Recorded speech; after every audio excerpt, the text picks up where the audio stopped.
No matter what you believe, but just believe in love.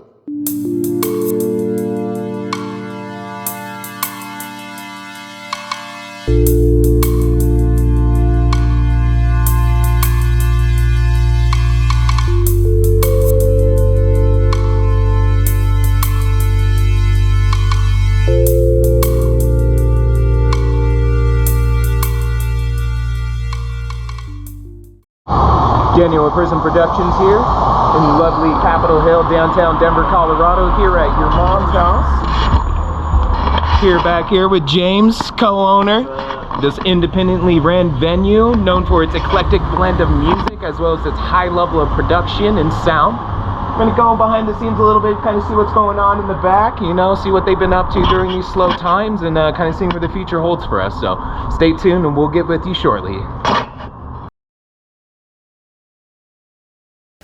Thanks for having me here. Yeah, absolutely. Got James here, co-owner of Your Mom's House here in Denver in Capitol Hill. Known for, like I said before, its eclectic blend of music, ranging anywhere between metal, jam, electronic, funk, singer-songwriter, they even do some comedy here and there. Even pro wrestling. There you go. Can't say many venues that offer pro wrestling, can you? Another thing known for is just the amount of local production companies that they're involved with that allows them to have some of the highest productions ever seen in Denver. Visual artists, laser artists, light designers of all kinds. I mean, just really some good stuff going on. You got some renovations going on as well too, some exciting stuff that I hope to talk to a little bit about as well too. So you know, in this series, I just kind of want to get behind the minds of the people that help us get down, you know? It's like, where did you come? Like, what got you into this kind of industry? What got you excited to do these kinds of things? And, you know, create a space for us all to have a good time. So, best place to start is in the beginning, my friend. So, what's kind of like what's the musical kind of experience that you had to get started out? What was the music that really grabbed you? I mean, I've always been into music, honestly. I've been going to shows, live shows since, 12, 13.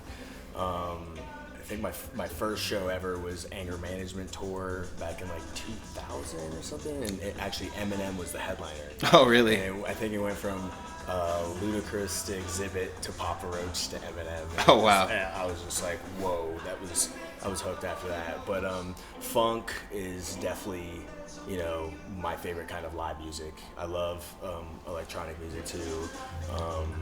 Anything progressive, build-ups, just building the inspiration kind of thing like that. Anything progressive, I really like. Yeah, kind of like the lack of repetitiveness, more of the just kind of coming up, coming down kind of thing. Exactly. I agree. I like that too. It sends you through moods. Yeah, exactly. It sends you on a journey. You know what I mean? I'm really into progressive rock, actually. For so sure, absolutely. That's like some of the stuff I really like. Rock is dude, awesome, man. the best. Have you heard of Pliny before? No, I haven't. Yeah, you'd like it for sure. I'm really into like King Crimson. They're really nice. great. King Yeah, Crimson's awesome for sure. One of my favorite prog bands is, but they're more jam probably, but like Humphreys McGee. Yeah. Those guys shred it. I mean, you could argue that even String Cheese is kind of a prog rock band too, just with kind of how they go with their jams and kind of how they segue into different things, Just the whole genre of jam can be, a little proggy, just go on like journeys kind of thing, The interesting thing too is I thought about this, and I really want to try to put something together. Is like, if you think about it, most of the music where you see a lot of dancing aspects, jam music, funk music, electronic music, hip hop, all that stuff kind of stems from one genre, which is jazz. Jazz is like the godfather of the get down. You know what I mean? Like, you got the improvisation of jazz that really bleeds into the jam aspect. Exactly. Disco came from jazz, which turned into house, which also turned into funk. Disco also turned into funk. House turned into hip hop, hip hop from disco, and then house after hip hop. Kind of bled into techno and just kind of blew up from there. So. I agree. Roots, jazz roots. You're right. Very true. Very true. I agree, man. The progressiveness is where it's at, man. Yeah, dude. So, I mean, I guess that kind of puts a little bit of an explanation behind the name of your production company, Boogie Groove Entertainment, right? Boogie Groove, man. Big funk guy, right? I love to dance. It's all about the groove, man. Edward Sharpe and the Magnetic Zeros. Oh yeah, they're great. Yeah, absolutely. That song, "Man on Fire."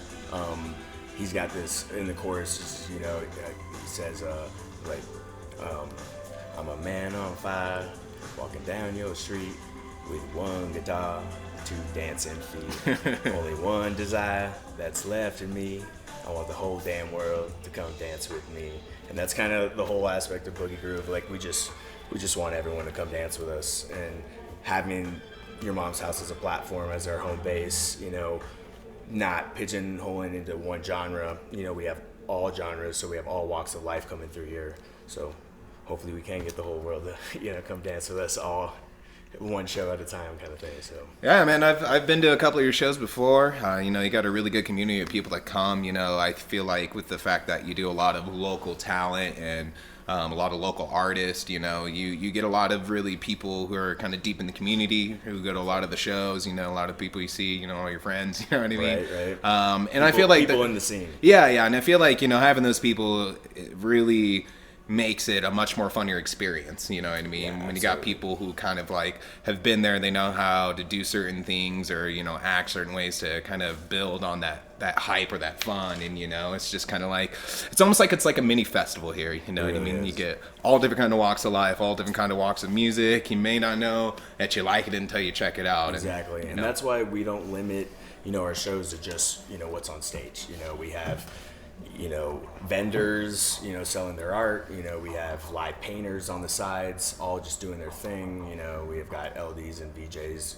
creating visuals all over, you know, all over the space. Oh, yeah. And then, you know, so it's just a bunch of creative minds coming in together, and then networking, meeting each other, and collaborating after that. So. I think that's critical in the music scene right now. I feel like with its expanding popularity, it's been getting really, like, I wouldn't say polarized, but it's getting really commercialized, you know. And I just feel like a lot of people who are doing, you know, the bigger events, it's just kind of like, you know, very corporate-esque kind of feeling, you know, opposed to just like, you know, that genuine uniqueness of just having a lot of people coming together, bringing their own kind of flavor and taste, and Exactly. you know, creating a new experience, you know, just by having just a few different kinds of people from different kinds of walks of life, you know, coming together to create a fun kind of environment, you know. Yep. Showcase their art. Exactly. You know, and yeah, I mean, a lot of people, you know, get in the scene because we love music, you know what I mean, and that's what we're there for. But there's a lot of times where there's that distraction when we're in the crowd, you know, like there's nothing like being surrounded by a bunch of people that are vibing to the same music, and you got like that kind of energy you can't describe, you know. Absolutely. But a lot of times people lose sight of, you know, what's going on stage, the music, why they were there in the first place, and then they get caught up in this, you know, this scene, you know, and they can lose sight of what it's all about, and that's the Absolutely. music and the arts. I agree with you. I feel like, you know, sometimes there's an over focus on having too good of a time, and, you know, one of the reasons why I wanted to start my production company, you know, it's more than just the lights and lasers. It's you know, I want to kind of get back to the old roots of just, you know, having those mentors kind of like guiding you through the experience, you know, because I remember when I first kind of got into the scene, I was going to, I mean, the raves are pretty much gone by the time I got into it, you know. This is like When did you get late into the 2000s, you know. Yeah. Like I'd say it was like 15, 16 years ago for me. Right, yeah. Or my first rave was 2000. excuse me, like 10 years ago. Yeah, sorry. yeah. My first rave was 2005, and it was just like, whoa. Like, Yeah, exactly. You know, like, Yeah, eye-opening experience. It was I remember the first time I went, you know, I was always so excited to go. My friend, he was like, "Yeah, man, we're gonna go to this one." It was a one-time thing. They must not have. It must have just because they didn't sell enough tickets. It was at the Pepsi Center, or the Coliseum. Sorry, I always get those two mixed up. It was at the Coliseum. It was called Big Bang. I don't know if you heard about that one. It was just a one. Yeah, it was just one time, but it was supposed to be like, you know, it was going to be like a big thing, but I think they just didn't sell enough tickets. But it was like a bunch of old school house mixed with like a bunch of like the kind of the upcoming dubstep that was coming out at the time. So like Mount Eden, Excision play, you know, it was a really sick show. But I remember we actually got in for free. He had this little idea that he had where it was like he was doing like bouncing at the Aggie in Fort Collins, and back in the day they had started a group of people started a thing called the House of Dub. I don't know if you're familiar with that at all. Yeah, for sure. So he was like bouncing for them, and he had these like little you know, Aggie, like poorly laminated kind of like security things. Oh my God, he just had a handful of them. We go to the VIP area, and he was like, just go in there, like, you know what you're doing. I'm like, like, it was like, is this how it is, you know? So, you know, we're just going in like, yeah, we're with the House of Dub crew, and they're like, okay. No questions asked, just swapped us out with the Big Bang VIPs. Sweet. Man, it was like open bar. They had a jacuzzi back there. They had a massage therapist. That was that was the best experience I ever had at a show. Sure. Exactly. So, you know, but, you know, the whole reason going was just like the music, and it was just like, you know, when people talk about it, it was like, oh, it's the music, it's a great time, you're gonna dance, you can meet a bunch of cool people.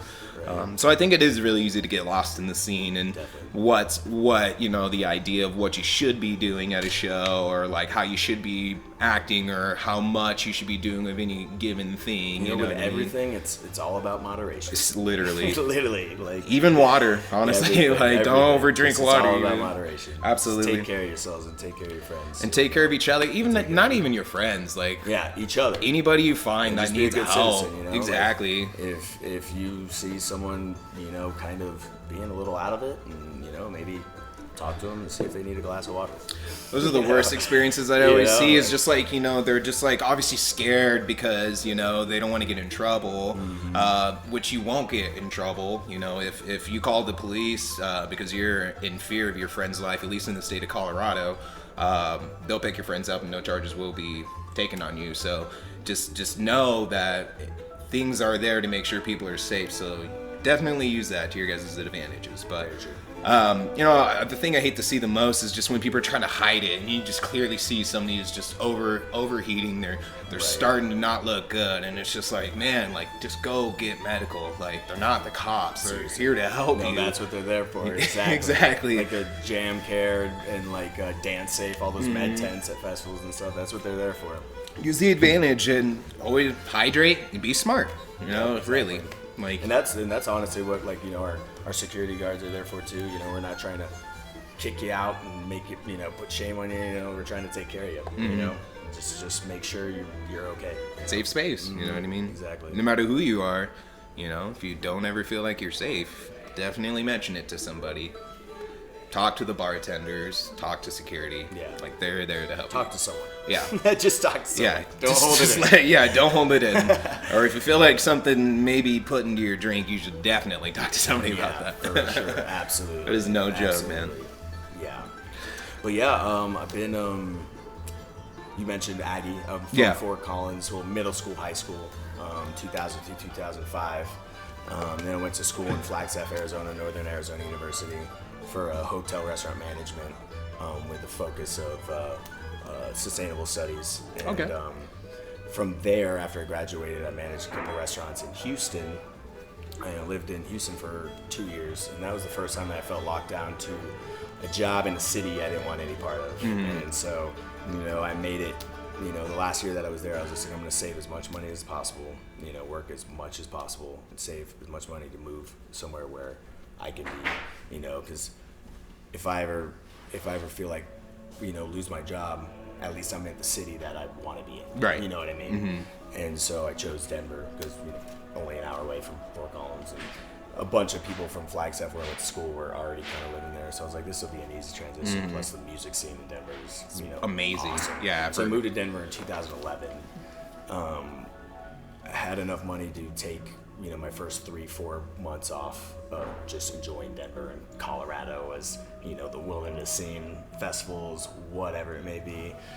And from there, I started street teaming for, you know, AG Live, Live Nation, you know, even Cervantes, just as many, you know, teams as I could do.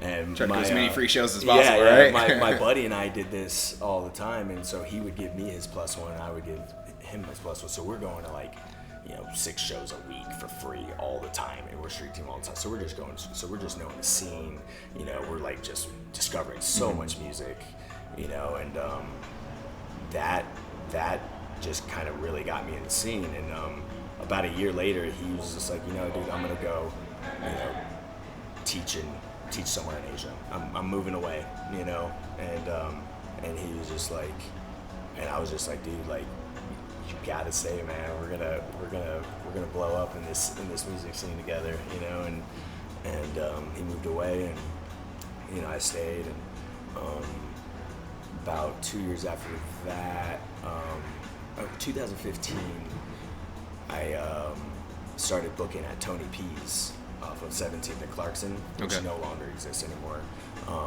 I actually had a roommate, a landlord of this house. I had a roommate that ended up moving away, and he was actually a friend before that, but he ended up being like just a bad roommate to all of us.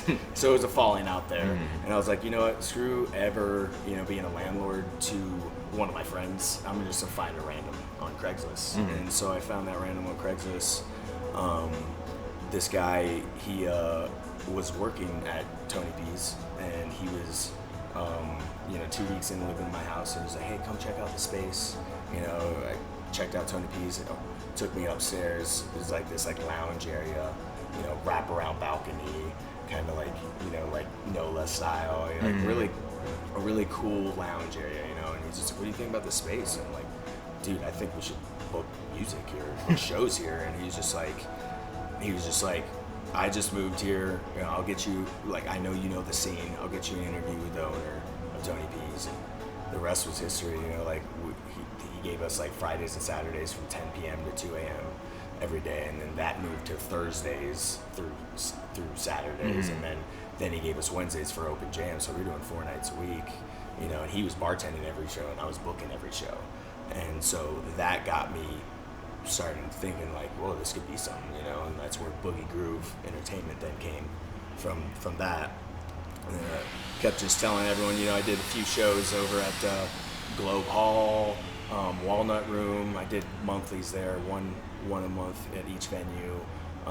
Booked at New Conscious Art Gallery, some after parties, you know, just some, you know, It's kind of like here and just some there, here and kind of there, some smaller pop-ups ones, and yeah. stuff, you know. And like I just kept telling people, you know, like at Tony P's we got just a crappy deal, you know. We weren't making anything over there, but it was just cool more for just the to be able to exposure, do you know, it, just yeah. to be in the scene. That was like, I was grateful for that, you know. I had another job, you know.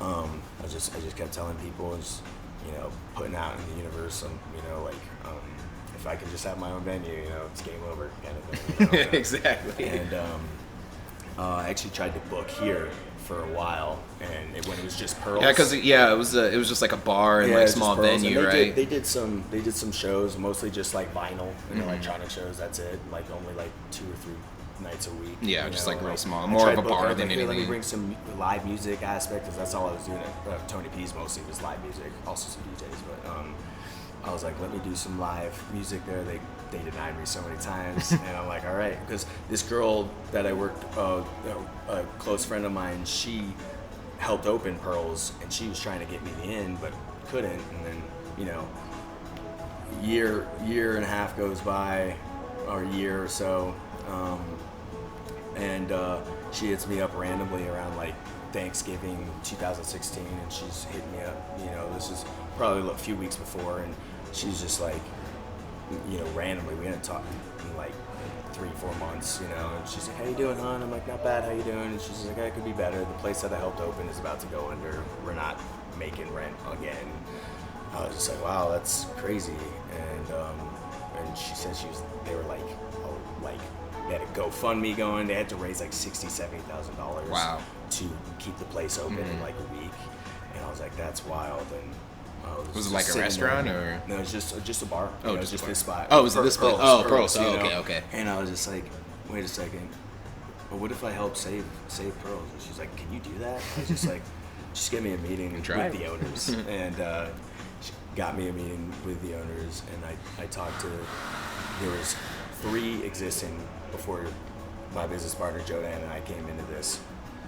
I had a meeting with one of them, and it ended up going well, and they ended up picking me out of a few other suitors. And you know, it was like Joedan and I were already in on Boogie Groove probably like a few months prior. He came into the picture, and he's just like, dude, I like really like what you're doing. I really like, I can bring some like other aspects to this game. And I was like, hell yeah, dude. So him and I teamed up, made Boogie Groove official, and then like a few months later, like this opportunity came up, and I was like, dude, like now's the time. It's beautiful, And he's man. like, let's do it, buddy. And we basically paid, with paying 6-7 months worth of rent straight up to the landlord, we took over ownership. We basically bought one of the owners out. He dipped, and then the other two existing went down to 30%, and Joedan and I went down to, or Went up to 70%. yeah. But we did a 6-month agreement on renegotiating everything.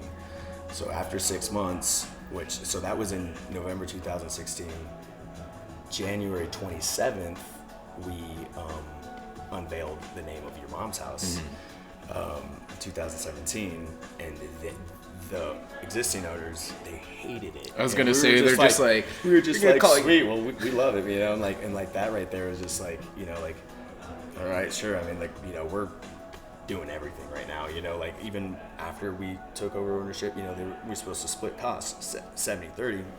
We didn't see a single penny from them during the entire time that they were there. So once we renegotiated, after 6 months, they dropped out, and so just Just me, you Joedan, guys. and I were like, let's do it, buddy. And that's when this whole place became Your Mom's House. Because at first it was like, you know, Your Mom's House on this side, Pearls over on here. this side. Right. And now it's just, It's you know, all Your why Mom's would we House. market for two names when it's owned When by it's the the same same people, You know, it's just yeah. like, let's just focus on one name. And they probably just One didn't want to brand. let go of Pearls, you know, and they're thinking in their head, I'm going to call this place Your Mom's House. I'm going to have a bunch of live acts. This is completely different they're than like- what they're I like, want to this is do. our- you yeah, know? they're like, this is our scene. Like, sorry that you guys wanted to just be a dive bar. That's why you guys didn't really make it through in the first place, you know, because they just wanted it to be a dive bar, but there was nothing more to it. And got to be more than that. Got to be expansive, man. I mean, you can look at any Especially when venue you have in a venue town. right there next door. It's like you I was literally utilize about it. to say, yeah, every venue in town. I mean, Ogden and Fillmore, Cervantes, they don't just play one genre of music. They play everything, and that's why they get continuous business, you know, day after day, year after year, is because they attract to a larger crowd. So, Exactly. you know. Yep. Sometimes you gotta let those things go, but I think at the same time too, you know, when you go to shows and you go to festivals, you know, that aspect just doesn't become so foreign because you're just like, I love that, you know, just like getting exposed to different things that you just never knew you'd like, you know what I Yeah, mean? Like exactly. I was like impartial on jam bands until I saw Cheese live, and that's my favorite band now. And now I'm like Nice, yeah. super into jam bands, and I'm way more into, you know, like bluegrass. I never really gave bluegrass a try, but now I love it. It's my favorite. You know what I mean? So Nothing like that organic, twangy music. man. yeah, It's- exactly. I feel like, you know, it's in large parts it's experiencing, you know, and the more you experience it, the more you kind of see like where there's a need. You know what I mean? Once you find that need, you just kind of like present that need, you know, to the universe that I can provide that need, you know, Totally. things definitely fall into place. I mean, I feel like that's kind of what happened with me and my It's production insane. company. You know, I remember it just being me being drunk, telling my friends like, yeah, man, I got these big ideas, and I'm gonna buy all these lasers, and I'm gonna do all this stuff, and you know, they were like, yeah, dude, you should definitely do it. And then just one day the opportunity came to where I could, and you know, all it really was is I was going to shows, I believed I could do it, and things just fell into place. And reaching out too, man, I feel like people really discount just reaching out. I mean, this interview wouldn't happen if I didn't reach out to you. That's huge. You know what I Reaching mean? out and see what you're saying, and you know what I was saying with my stories. You know what we were doing was vocalizing our dreams. Yeah, our absolutely. goals, you know what I mean? If you dream and you don't vocalize it, you know, I feel like it's a dream, and it just kind of you probably manifest it down the road, but it's gonna take a lot longer to manifest. You know, if you share that dream with someone, you know, they're gonna put that shit out in the universe, and that shit'll come quicker to you. You know what I Hey. mean? It's really wild how, like, you know, these laws of gravitation, they just, like, if you voice your opinion and let your dreams be heard, and your friends, you know, and loved ones are feeling that, you know, and they're like passionate about that, and they're supporting it. They're like, man, I see that. You know, that's huge right there, because they're all thinking it becomes reality. Absolutely. And you know, it just starts by just researching and believing in yourself, you know what I mean? Like manifesting, you know, you got to take those steps and it'll come to fruition, you know, as long as you believe in yourself and you believe that that dream is really what you want to achieve, you know. I see it happen to all my friends left and right, you know. You just got to want it. Yep. And you know, with that, you know, like we got put in this opportunity, and you know, Joedan and I are very, very different from each other, but we are both super passionate for this industry, and we're both really hard workers, and we represent different aspects of things too. And I think that's important in business, is to have a different perspective on things, because they're going to help you see things that you wouldn't be able to see yourself, you know, and you can analyze things in such a more, you know, dynamic way than opposed to just being stuck in your own ways, or like the ways that you do things. But it's like, hey, maybe we can try it this way and save some time and effort from both of us, you know. Right. What I mean? Yeah. So, And we're really good friends, but we, you know, first and foremost, we're business partners. Business. This is like our baby. You know, this is crazy. So we need to. It's a beautiful we need to baby. Right. So we need to take good care of it, and it's wild. Like when we have our, you know, differences, we still come to a mutual agreement. You know, we definitely see where, you know, each other are coming from, and then we come to a compromise or a mutual. A lot of times we agree on things, but like when we don't, you know, we come to a really nice mutual agreement, and hey, you figure out a way to hashing things out together. So. that's important, especially in business, man. Like, especially in the music scene with everything going on right now. I'm sure you guys are really slow, and you know. Oh yeah. Well, I mean, you know, 3:15 is when we had to close. You know, what is it right now? It's 4:14, I think. 4:14. Yeah, so it's a been month about a ago, month. we closed, and you know, hopefully May 11th is when, you know, we all will be allowed to play again. So, you know, right now this is the silver lining of, you know, this COVID-19 stuff is, you know, that we have all this time to remodel and deep clean and, you know, like extensively, to where, you know, we wouldn't have been able to do this if we weren't closed. And a mental health break too. I think that's a really underplayed aspect that a lot of people are forgetting right now. That's huge. You know, is like literally like all this is forcing us to slow down and just chill. Just because chill. all of us are going a million miles every time, just nonstop. You know, and that can get really stressful, obviously. So, you know, that fact that this is forcing us to just relax and just slow down and just really appreciate our loved ones is nice. and I feel like it's really helping people kind of push away from materialism, because they're getting sick of being at home with all their stuff, and they're like, I'd rather be outside with my friends, you know, Seriously, going that's out so for a true. hike, going to a show, going to get dinner, Sharing going for a drink, creating memories. Yeah, exactly. Exactly. That's what it's all about, man. That's what It's it's all the about. experiences, man. That's what it's all about. That's why, you know, like, why do you think people travel and, you know, go to shows all the time? Because there's nothing like that kind of experience.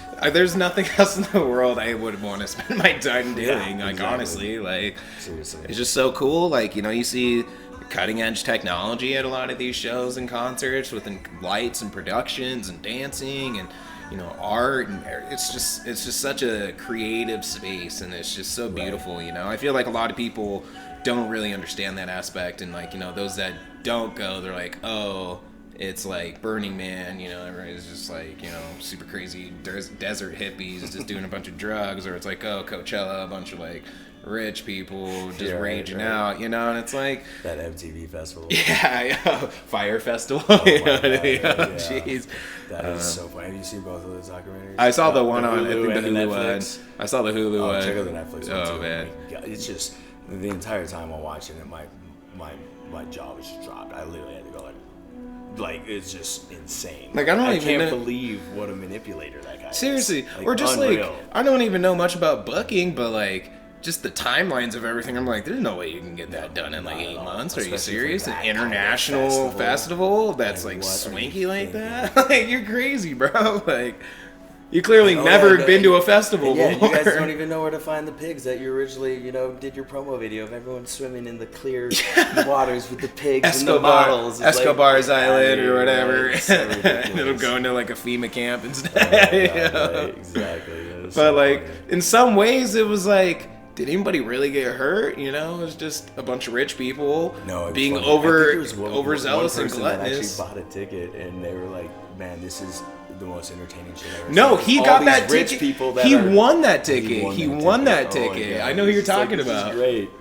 That would be fun. All That would these be rich people are hilarious. freaking out. This isn't that bad. And it's crazy because like that's the culture I don't want to be involved in. Like, first of all, like the fact that they had all these yachts and stuff, I was like, I'm not into that. You know, like it's not a scene I want to be into because it's not about connecting with people. It's about I'm better than you. It's about status. It absolutely 100%. That's just ridiculous. And exactly. I mean, some of those people had those villas and stuff, and like people slept outside, and like they wouldn't let them into this like 8-room thing that they only had 2 people living probably in. like 4 people in there max, maybe. That's crazy to me. Yeah. It's like you can come to my campsite. Come on in. So inhumane.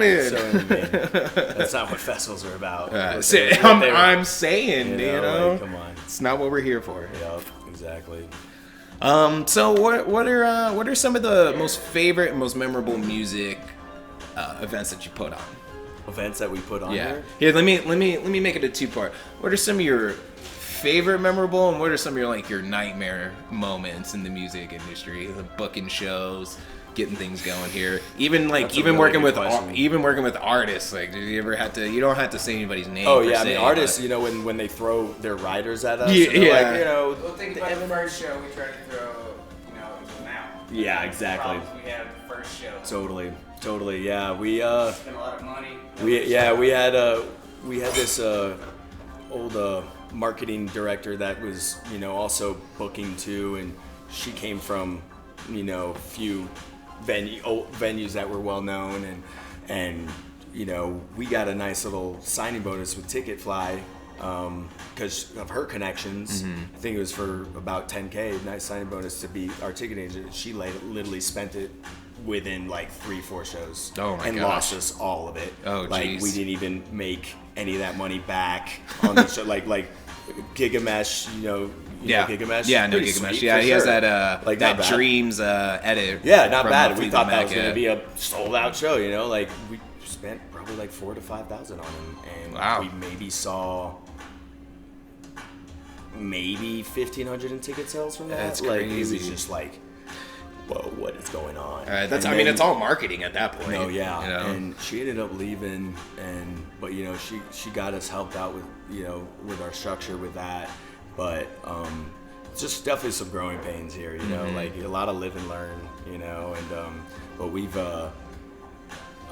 something that I really like seeing too is when we have like an awesome headliner, you know, touring artist that, you know, it's gonna be a possible sold out show, probably a sold out show, but you know, it takes, you know, a big guarantee to bring them in. You know, you could get the local artists to sell X amount of tickets to kind of, you know, cover for their costs, and you know, like all that stuff. It's a nice equation that needs to. It's kind of like a lot of like getting the money before you even have the event kind of situation. Yeah, because a lot of times you have to put half of the deposit down of the guarantee. Oh, I see. You know, to let them know that you're serious, and that's when contracts first, then you send the deposit, you know, and then you announce the show. Right. Before you even announce the show, like, where's the money? You know, Yeah. So And then so where's my contract? You know, like you're showing up. you Yeah, know? exactly. You're not just taking the money. Yep, exactly. So it's cool to see like one of like those kind of shows, you know, where we're bringing a national headliner and, you know, it pops off. We're like, yeah, that was awesome.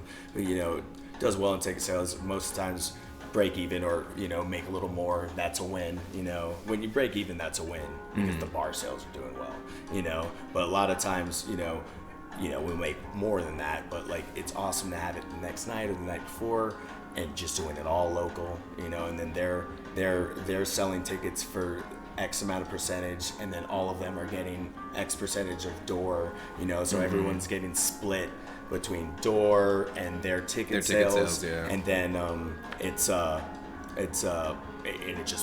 just crushes, and you're like, local show trumps the national show kind of thing, you know. So. And then plus, you know, you get a lot of people involved in the process, you know, they get to like hustle themselves, you know, and it's kind of like they get to promote themselves and see like reap the benefits of that too, you know, because they get rewarded with the pay for selling the tickets. Exactly, you know? exactly. If you're not afraid to roll up your sleeves and hustle and promote your show, you know, sell tickets to your fan base, you're gonna make a lot of money here. Absolutely. For sure.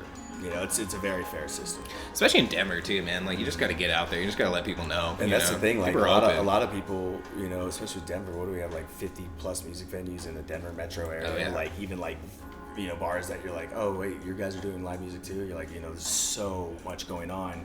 You know, like for you know, like that's just the starting point when you get booked to a show. You know, like the rest is like putting in work and promoting it sufficiently. You know, and you know, those local artists that like, you know, just start and then they get booked and they're like, sweet, I got booked, you know, I'm on a poster, you know, I'm on the lineup, and then, you know, that's where they stop, you know, like then they're playing a show, you know, and they're not really playing in front of anyone, and they're scratching their head wondering what why. happened, It's like, yeah. you didn't promote, man. It's like I'm you know, opening like, for, you know, like Pretty Lights, and nobody showed up for my set. What happened, you know? well, if that person was opening for Pretty Lights, there's definitely I mean, that person has worked they probably busted They probably their, didn't. They probably busted. They probably their had more ass than working. 5 people. Yeah, they just to worked get their that way point. to that point. They're for like, it's sure. fine. Like, I'm on the bill. Like, people are gonna exactly. talk about it. There'll be people showing up for their set for sure. But yeah, it's cool to see, and but yeah, it's wild with life, and you know, with this business and industry, so much live and learn. You know, It's a business, you know, and I feel like people, you know, they see it as a place to have fun, you know, and then, you know, a lot of people probably think, oh yeah, you know, it's just partying all the time, like,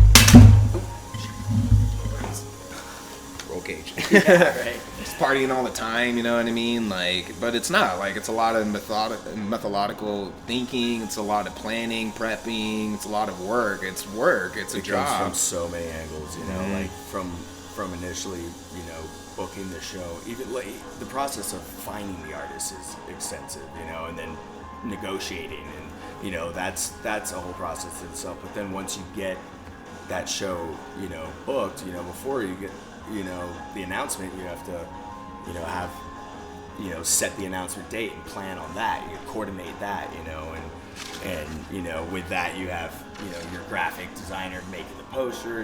It's coordinate everything before you even announce the show, you know, just so we're all on the same page. And then, you know, with this industry especially, you know, it's a big party, you know what I mean? So you do have to continuously follow up on people, you know, like, you know, week in and week out with your artists, especially your local artists. It's like, hey, have you done the, you know, have you posted in this? Have you reached out, invited this many people, or whatever it may be? Are you practicing? You know, like, just like, you know, you got to stay on top of it every week, you know. It's awesome, man.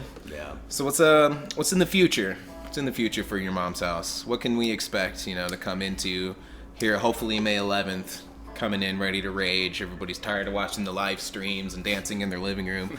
You know, what can we expect here? You know, what are you guys trying to? Are you guys gonna try to do things any differently? Are you gonna try to promote any different kind of things? You know, give me an idea of what we're here to expect. A lot of the same stuff. I mean, but you know, we'll reach out to you know, better talent. You know, as we keep dialing things in here. I think with the, you know, coronavirus going down and all these venues that are 500 plus that can't open, you know, there's going to be a lot of venues that are under 500 that can stay open. So reach out to talent that's pretty high up that we can't necessarily book on a regular basis, that now would probably want to play here because that's the only venue now. Because, I mean, artists And still the got to make money, productions. you know. Not only that, yeah, I mean, like, who knows, maybe you can get into, like, AEG or, like, some really big production companies that are just like, well, we need to make money somehow. It's like, well, let's throw on a really cool show, you know what I mean? Yeah. Like, let's use some of your money to throw on, like, the best show in a 500-person less venue. That you know? could also be something that maybe we'll see. I mean, at AEG Live, they still have their, you know, under 500. I mean, they'll probably cap Bluebird to make that a venue, but then Larimer Lounge, Globe Hall, Lost Lake, those 3 venues are all around 200. Yeah. So they'll be fine. But yeah, I mean, like, maybe, you know, Live Nation's definitely going to be looking for a venue, you know, so maybe they'll hit us up and be like, hey, you want to collab on some stuff? So, you know, but yeah, we're stoked. We have got a few surprises coming up, hopefully, you know, visually, you know, production wise, you know, that's gonna come up when we open. But you know, right now, my business partner and I are just doing a lot of remodeling and deep cleaning, you know, bathrooms, bar, sound booth, bathroom over there, you know, clean, you know, downstairs the basement for more storage. Like, it's just nonstop, you know, so just dialing things in. And it's been nice, you know, with having this time to do that. So. It's awesome, man. But yeah, man, and just you know, collaborating with more and more people, you know, like just blessing having you reach out, you know, absolutely. and like a lot of great people as yourself reach out here and there, and you know, we reach out to them, and you know, it's just all about building that network and just, you know, helping each other out with each other's dreams. Really, Absolutely. you know? And I appreciate that too, man. You know, like I said, this is my first interview, so, you know, and it's not the best, you know, I'm just Solid. out here I'm out here trying to do my thing, you know, and just, you know, really just try to give back to the scene that kind of helped me get to where I am now. So, you know, and I think that part of that is just more information, you know, more things to be inspired about and more things to strive toward. So, That's right, you know, like Prism Productions inside of your mom's house, you know. Right, exactly. Those are things to That'll- strive that'll- for. That'll definitely happen, without a doubt. Absolutely. Yeah, we'll have to definitely link up some more. Corona Yeah, boy, brother. Yeah, man, thanks so much for having me on. Thank you, Daniel. You heard it here, your mom's house. Stay tuned for some real great events coming your way, hopefully in May. This is Daniel with Prism Productions. Thank you for your time. You guys be safe and be healthy.